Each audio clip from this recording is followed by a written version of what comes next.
பண்ண போகிறது ஒரு ஸ்நாக்ஸ் ஐட்டம் தான். அதுக்கு வந்து இந்த கோதுமை மாவு வந்து தான் வெரிசி வச்சு 1 hour ஆயிடுச்சு. இப்போ அதை எடுத்து நம்ம பருத்திடலாம். வாங்க வீடியோக்குள்ளே போல எப்படி பண்ணலான்னு பார்க்கலாம். நல்லா கொஞ்சம் மீடியமான இதில் பருத்திடணும். சைடெல்லாம் கட் பண்ணிவிடுங்க.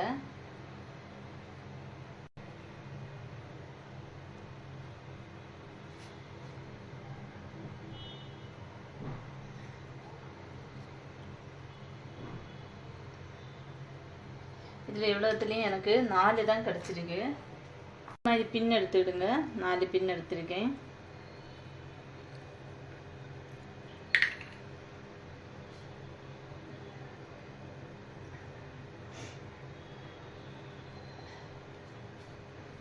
இந்த மாதிரி மடித்து மடித்து வரணும்.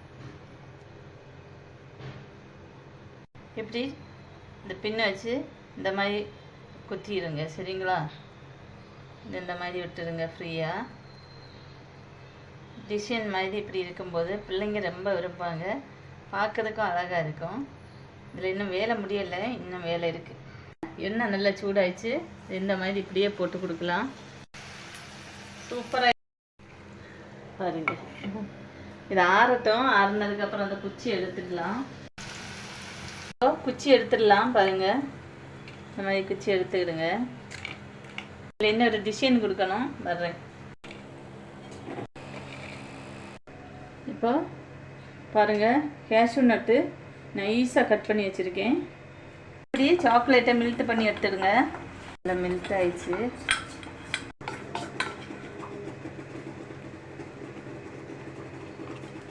இதிலெல்லாம் கேஷ்யூ நட்டு போட்டுக்கலாம். நம்ம எள்ளு போட்டுக்கலாம். வெள்ளை எள்ளு தான் போடணும்.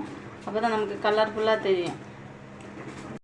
காட்டு, நான் இப்போ 1 தான் பண்ணி காட்டுறேன். இருந்தால் போயிடும். அதுக்காக இந்த 1 தான் போட்டு காட்டுறேன். பாருங்கள், இந்த மாதிரி தான். இந்த மாதிரி பண்ணிவிட்டு எவ்வளோ கலர்ஃபுல்லாக இருக்குது பாருங்கள். இதில் இருக்கணும். இப்படியே சாப்பிடும்போது ஹெல்த்தியாகவும் இருக்கும், டேஸ்ட்டாகவும் இருக்கும் நமக்கு.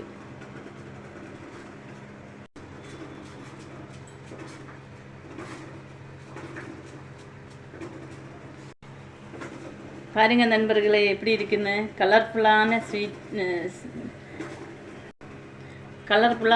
Snacks ready. டேஸ்டியாக இருக்கும். பிடிச்சிருந்தா லைக் பண்ணுங்கள், ஷேர் பண்ணுங்கள், கமெண்ட் பண்ணுங்கள், மறக்காமல் சப்ஸ்கிரைப் பண்ணுங்கள்.